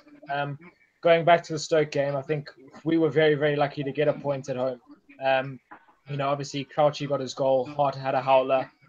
And then thank God for Carroll, who came off the bench and got the goal. And that's when the whole fallout with Moyes occurred, because Carroll was just sitting on the bench going, you're playing on Arnautovic up front. He's so isolated, and you've got Lanzini, Hernandez, and Carroll on the bench, and you only brought on Carroll. I think you brought on Carroll late on and luckily got the equaliser. But we were very, very lucky to actually get a point in that game. But it doesn't help. When you're at the bottom, you need unity. You need the players to be giving their all, and we just didn't have that. And luckily, I give respect to Moyes for how we finished the season, because we finished the season very, very well. But up until that point, we were just having to rely on teams beneath us dropping points, and that was hard for me. In the past, we've never had to worry about teams beneath us being literally shitter than we were. And luckily, this season past, there were teams beneath us that just were absolutely awful, and that just paved the way for us to stay up. Absolutely. Let me address the elephant in the room. This shows you how much of a real show we are when we have all our guys just entertaining themselves and Stell's eating his dinner during a live show. But listen, fucking starving. Listen, absolutely nothing wrong with that, because this is exactly what it's all about. Slaps is firing in about his 6 can of beer. Luke, no rice, no pasta. That's an inside joke. You just have to know about that. All right. Hot noodles. One thing we did miss, just quickly, just to catch up on it, was Tango Man comments. So just for anyone that hasn't caught up on United and is watching it for the first time, throughout the season, Luke managed to get some fake tans throughout the season and had a very red and orange face. So some of the viewers came on and used to call him Tango Man. So if any of you are too young to realise who Tango Man is, just YouTube it, you'll see an advert and you realise who we're talking about. Anyway, Luke, sorry about that. No. Hold on. For anyone that doesn't know the history, there was no fake tan. I'm not a fan of Towie. I wasn't a failed contestant on it. Okay. I had a dodgy webcam, and I've managed to sort it out now because I'm using my very expensive iPhone, which I'm finally getting some use out of. So yes, hopefully it's improved. I'm not as red-faced. Normally, the red face is actually due to anger with West Ham season and the fact that the boys would constantly try and provoke me and give me bad banter. But as far as I am normal-faced actually. So yes, that's how that's on. Up yours, mate. we are coming close to the end of the season. We've got 3 more games to go. Just before we carry on, just want to thank obviously all you viewers that are watching the show. Yeah, it's been a fantastic first season for us on YouTube. We have some more exciting information to let you know. We'll tell you that when we come to the end of the show. But make sure you keep getting the comments in, subscribing to our channel, letting everyone know. Hopefully we're getting our kind of opinion across and giving a kind of impartial opinion on West Ham. And that's what we plan to do moving forward as much as we can. At the end of the day, we're all West Ham, one big family. We move into the Leicester game. We're into the last 3 games of the season. We're still not safe. Look, Leicester, we win 2-0 away from home. It pretty much defines and saves us for the year. Yeah? Yeah. What can you say? I didn't expect to get the kind of performance and the result we got. Even my best mate, Joe Mario, gets the first goal. Noble scores an absolute screamer. And then the fans just let the owners know that they want Ginge to be kept on indefinitely with a fantastic song right at the end, which stayed in many people's heads to the end of the season. I'm not even going to comment on that situation right now regarding Ginge, but genuinely, that I think still you went to that game, didn't you? I mean, that summed up what it's like to have a great West Ham away day, didn't it? It was by far the best away day of the season, and I know Slaps will agree with that as well. We had an absolute ball, and there was an atmosphere from the minute we arrived at the pub before the game, and you just felt that something in the, sometimes you just something in the air where you go, it's going to be a good day. The sun was shining, the crowd were really up for it. Everyone, there was good banter. It was almost as if we weren't going there needing to win to stay up. It was all like we knew that was important, but there was a feeling amongst all the fans. We got to the stadium. As soon as we walked into that stadium, we all felt, I don't know, Slaps, maybe you might disagree, but we felt confident, and we felt good about ourselves. And then I think the important thing was because Moyes had finally changed the formation. He played Lanzini and Mario behind Arnautovic. So we were going out there to attack. It was obvious, and it was fantastic day, absolutely fantastic day. Can I get back to my food now? You can, Slaps. Have you got anything to add on to that Leicester day? We know you were there. Yeah, it was a great way day. As Stel said, we all met up at the pub, had a good beer beforehand, and it was just non-stop from the start, took right the way through. It was a good feeling with us as the away fans, and from the off, I didn't really feel like we were under pressure at all, and I really thought that this game's here for the taking, and so it proved. And we went out and won it. And we had a fantastic weekend up there. It was brilliant, and I think that saved our season, really, didn't it? Because that suddenly put everything else, all the bad things that happened to us all year, they put it all behind us, and everybody was like, phew, we knew we should have been saved. Now we are saved. Now we can move on. And yeah, it was good. It's a good finish to the season, really.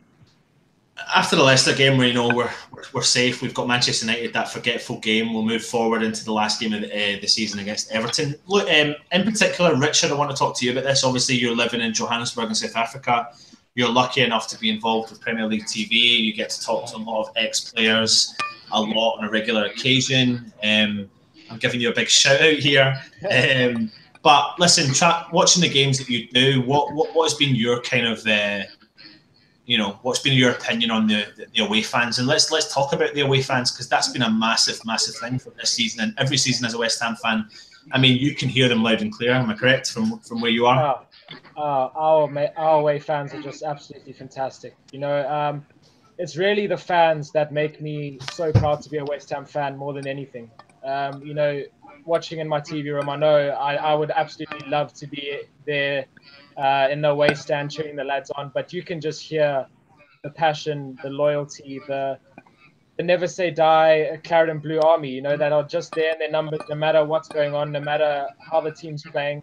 And, they are absolutely fantastic. It's just really, as I said, the one thing that I can, no matter how bad things are with West Ham, no matter the shit that's going on behind closed doors at the club, it's the fans really that just make me so proud to be a West Ham fan. And the next time I come over, I actually want to go to an away game more than anything, because I just want to experience what it must be like. I've been to 2 home games, fantastic, but I just want to experience what it must be like to be in the away crowd. The Leicester game. 2-0 win, dildos flying everywhere, Kuyate, Arnautovic going mad. That's just the banter. I just love it. Fantastic. The West Ham fans, fucking legends. Love you guys. So just to remind everyone that watches this, Richard lives in South Africa, Johannesburg. He's been lucky enough to come over to London a few times, see West Ham play. Some of us have met him and taken him around for the day. But yeah, we do plan to have you across, hopefully for a bit longer this time. We'll try and cram in as many games as we possibly can, and hopefully we'll get an away game in the new season. But no, it's been great. So listen, Stel, what's been your highlight of the season? Eating at dinner, probably. I think it's been Joe Hart, personally. Highlights of the season: beating Spurs in the cup. That was a good atmosphere. Chelsea was a decent atmosphere. Leicester was the highlight for me. Yeah. Look, player of the season. Sorry. By the way, Richard, there's a lovely speech you made there, but I couldn't really hear you over the clanging of Stel's plate. It's very good. Player of the season. Manuel Pellegrini for me. I did say at the start of the season when everyone was slagging him off that he was a luxury player when we signed him, and that we can't really expect too much of him. And then when he started to play well, I was like, Billy Big Bollocks. I thought, oh, here we go. What I said all along is going right. But in the end, he didn't even turn into a luxury player. He turned into the player, our most important player. And quite honestly, I think without Arnautovic, we would have been going down. His goal, his influence, his character. I know Noble's captain. I know Noble's Mr. West Ham, but I honestly think that Arnautovic was more of an influence than he was throughout the team ethnic and everything like that. You could see the way he was with the players on social media, for example, saying, my brother this, my brother that. So I think Arnautovic, especially, by the way, I don't know if anyone's missed this, but at the end of the season, the final game, when they were asking players, what would you like to say for the fans? The open mic. And he actually apologised for his first few months in the Claret Blue, which was it was funny, but it was quite nice to hear as well that he did acknowledge that he wasn't really at his best at his first start of the season. But yeah, for me, Mr. Scooping all the awards at the awards night, only one man for me is our bastards, Arnautovic. Slaps. Let's talk about Ginger Pelly, James Collins. Recently, some news broke that he received an email to say that his contract potentially wasn't getting renewed and it would be down to the new manager. First and foremost, what are your thoughts on it, and would you renew his contract? That's a difficult one, really. I love Ginger Pele. I think he's got the right attitude. He loves the crowd. He was sat in the crowd with us at Arsenal, and he obviously loves the place. Spent a long time here. Would I renew his contract? If I was the manager, I probably would do. And if I was the owners, I think they missed a massive PR trick there, to be quite honest with you. Because before we signed Pellegrini as manager, they had the opportunity to say to Ginger, we're going to renew your contract. And that would have appeased a lot of fans, and it wouldn't cost a lot of money when you think the money they spent on getting Ever in for 6 months. So they wouldn't have spent any more to keep Ginger for another year, I don't think. He would probably sign on and play for nothing the way he is, you know. So I think that if I was manager, I probably would keep him on, if only for his dressing room. He's a big figure in the dressing room, apparently. So I think I would have kept him on. Would he play a lot of games? Probably not. He'd probably get 1 or 2 games under me next year, I would have thought. But there'd be games when I really did need him, and he'd be on the bench there, and I'd know that if we were taking a hammer in somewhere, he'd be a good defender to bring on to play there. So whether Pellegrini will keep him on or not, I don't know. The email situation, I hear what everybody's saying about that, and they say that he was told before in a meeting that he wasn't going to be kept on. And then we get the email situation where he's been told by email, which Matty Etherington has turned around and said that he only heard by email. So I don't know what the truth was. The truth will no doubt come out. But whatever way it's been dealt with hasn't been right, because if I'd have been the board, I'd have gone out and made a statement and said, we're going to reward you with a 1-year contract and a testimonial for your loyal service. And that would have been a massive PR result for them. Then they would have got Pellegrini on board as well, and that would have been like a double whammy for them. They missed a trick or two there, if you ask me. Yeah, absolutely. Rich, you got anything to say on Ginger Pele? I completely agree with Slaps. Ginger Pele, West Ham legend, top geezer.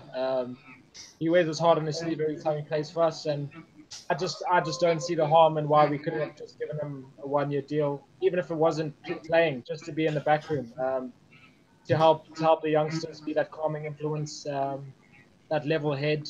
You know, maybe even just give him a coaching role. I just know he's dying to be in and around the club that he loves so much. And if it is true that he was let go by email, for me, I just think that's an absolute disgrace. Obviously, we don't know exactly what's been said, so I'm not going to make assumptions. But if that is the case, it's a real shame. And it's just another, if that is the case, it's just another dark day for the owners of the club, and it hasn't done them any favors with the fans. Yeah. I mean, I know we're going to miss certain things from this season we've talked about. Hopefully we've covered most of the points and most of the kind of most talking points. I mean, someone stated we've missed out on some of the chat regarding Reece Oxford. But I suppose we'll bring it into this moving forward ever so slightly. We are coming really to the end. I promise you guys, we all want to get to bed and do what we want to do with our own lives as well. But still, Pellegrini, what are you going to do with our loan players? Snodgrass, Oxford, etc., players of that calibre. What would you do if you were Pellegrini? Well, I've written an article saying what sort of style Pellegrini likes, and he likes to play a 4-2-3-1, which means that there are going to be some players who are not going to be part of his thinking, and I don't think Snodgrass will be. And in all honesty, I'm not a fan of Snodgrass anyway. I've said it before. I think he's found his level, championship level, and that's where he should stay. So I don't think Snodgrass will come back. Oxford, we keep hearing about Oxford's attitude, and no one really. I don't really know the full story behind it, but we also know Pellegrini can sort of maybe get the best out of a young player. So there's a chance that Oxford may come back. We forget about Reece Burke. You know, he was given a chance during the transfer window. He came back for a little while. If Moyes didn't think enough of him and sent him back out on loan, I don't know if Pellegrini will or not. So it's going to be interesting to see what he does with the players that have been out on loan. It's going to also be interesting to see what he does with the players we brought in on loan. Clearly, my favourite player of all time, Joe Hart, he's managed at Man City, and I fucking hope he doesn't bring him back. I really do. I'm sorry, but I really do. I totally forgot. I don't think he's coming back. I totally forgot he managed them. Yeah, and then there's Mario. You know, Mario, ironically, could fit into Pellegrini's plans. So, will we buy him? Probably not for that money. Maybe he might fancy bringing him back for another loan season. Who knows? Look, are you excited moving in forward to the new season? I don't even know what I just said there. Are you excited moving forward into the new season? Just repeated the same lie. Didn't know. I don't even know what I said. I don't think I'm Yes, now I am. Purely down to the fact that we got the manager in. And you've been on this YouTube chat at the beginning, you weren't up for it. Yeah. So I'm doing that myself, actually. I will say one thing. Hopefully you can hear me tonight, because the mic was fucked in the last review we done against Everton. So, yeah, hopefully you can hear me tonight. Yeah, whose fault was that? It was the Jaeger bomb's fault. I take no blame. Anyway, yeah. I'm actually. Do you know what? No, actually, I will be looking forward to it once I know that players like Hernandez is going to get more opportunities. Possibly Hugo will either be sold and someone else brought in or given an opportunity. Joe Hart definitely 100% will not ever be coming back to club ever in any way, shape, or form. Adrian is made the #1 goalkeeper. Joe Mario only comes in if he has an amazing World Cup and he wins the World Cup for Portugal, and we pay no money for him at all, anything. We make up the sport in Lisbon and we sign Carvalho, and then we sign Aguero because Guardiola tells me he's got no future at Man City, and Pellegrini goes, "Come over here, mate, come and join us, come over, have a barney at London Stadium." And yeah, pretty much, and then Collins gets signed on. And then, I don't know, and then Billy Bonds decides to come back. I'm going too far here. But in actual fact, I'll give you the reverse mode of that. What you'll find is James Collins will get let go. Joe Hart will re-sign for the club, and then we'll sign Rondon from West Brom, who's been linked with us today, of all things. So, Slaps, if we do bring in a player of the quality of Rondon, what are your thoughts on that? Did you just say quality? Well, that's a good point. Good point. I thought you said condom, first of all. Slaps, the question more use condom. I suppose the point I'm trying to make is, with Pellegrini's standards, is he going to go and traipse the relegated clubs for some signings? I'm looking forward to the season more than I would have been with Moyes. Whether we raid the relegated clubs or not, I don't know, because let's face it, those players have got them into that position to go down in the first place. I think Pellegrini will have his own ideas on who he wants to bring in, and there'll probably be people that are quite random, and we probably don't know, from leagues like Spain, perhaps Italy, places like that. And I'm looking forward to the season, yeah, but I just don't. The one thing for me, because I've seen it all before with being the old boy on here, I've seen all this before in West Ham, and I just want to see them. I just want to see the money spent and the support given to Pellegrini. I don't want this to be a Sullivan trophy signing. And what I mean by that is trophy signing. I mean by he got Evra as a World Cup winner. He got Arbeloa as a World Cup winner. He got Hart as the England #1 goalkeeper. Now he's got the Premier League winning manager. Let's not just have trophy signings. Let's back the fella and give him the money and the tools to do the job. If they do that, then yeah, I am looking forward to the season. If it's just a Sullivan trophy signing, then I'm just going to be sat here in about 6 months' time talking about the same old crap. But there's no way I'll never renew my season ticket, because I've renewed it for so many years now. I'm going to do it every time. I just can't stop myself. Yeah, that is the problem when you get West Ham in your blood. Yeah, Rich, new season, Pellegrini. We'll do obviously some videos and stuff on the lead up to it, but are you excited?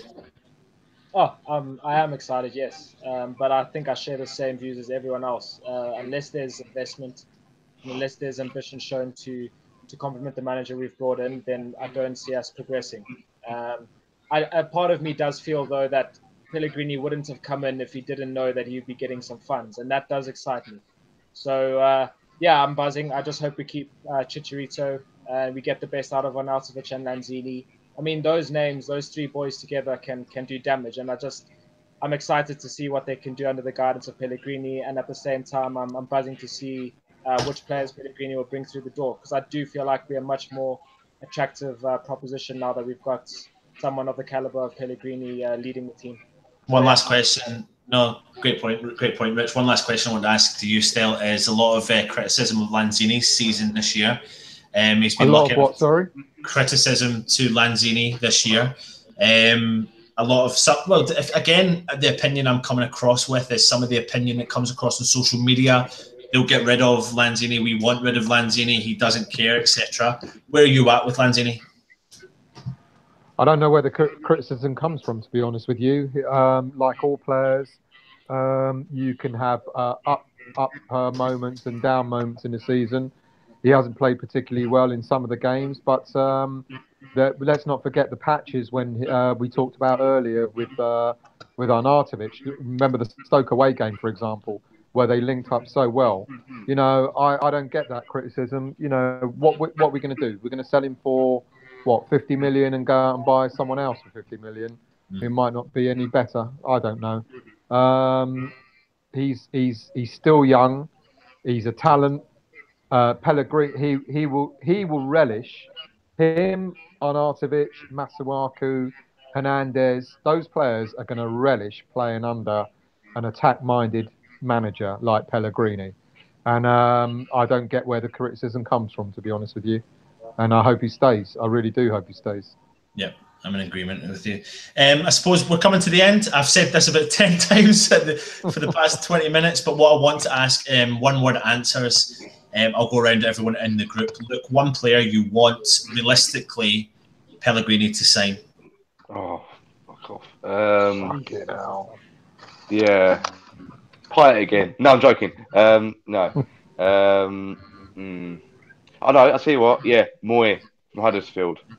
If I had to pick someone, because our midfield needs a bit of an injection. So, yeah. I've found this. So Moy. Right, cool. Slaps. We being reasonable or we're realistic? I mean, rather than, I'm not going to say Ronaldo, so don't worry, but somebody I would love to sign us to sign who would do well for us, and if we could afford it, would be Dzeko. Oh, yeah. You stole it. You stole it. I love him. Can I change mine, please?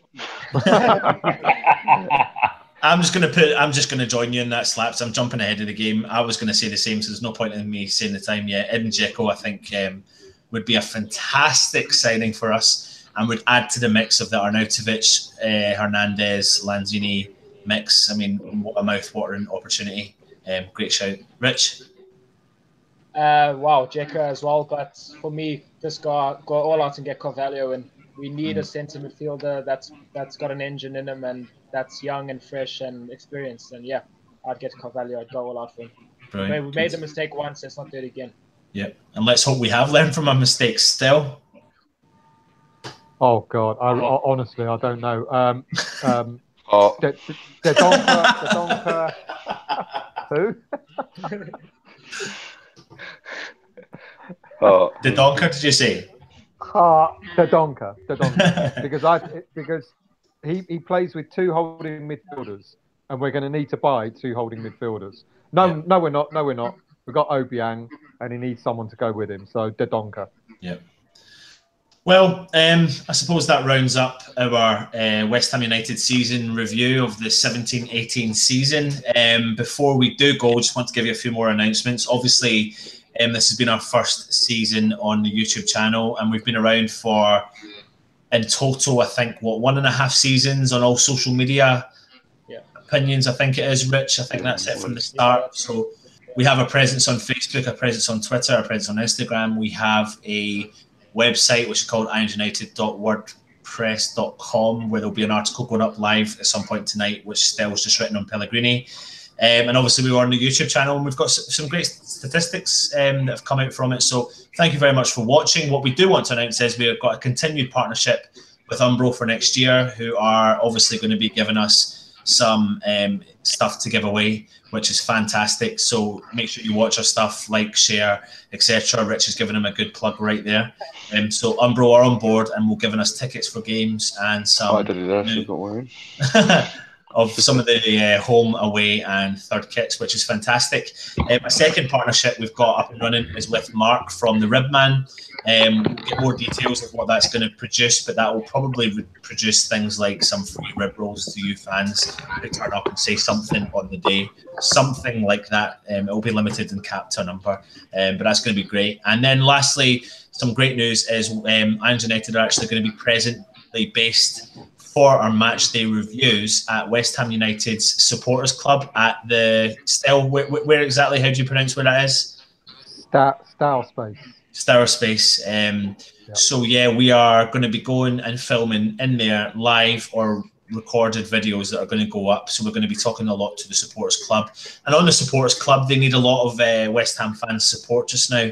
They're trying to raise some funds in order to provide it to be a fantastic space. If you've ever been to the old supporters club, you will realise that it's a great place to go, and now the new supporters club at Stour Place is also fantastic. So make sure you get involved. We'll put the links in below, but we will be based there for our matchday reviews in the next season.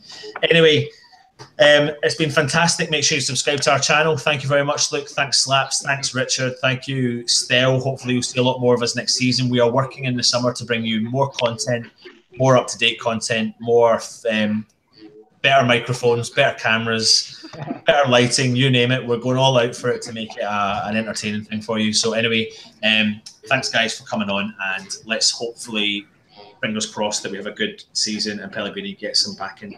Anyway. Oh yeah, by the way, I'm going to try and get a more stable chair so I don't fall off the chair again. That's good. Yeah, we should do a reel. Yeah. So any questions, get them in and we'll get back to you. Anyway, he's been Luke, he's been Slaps, he's been Rich, he's been Stell, I've been Anton, and we are Irons United. Come on, your hands.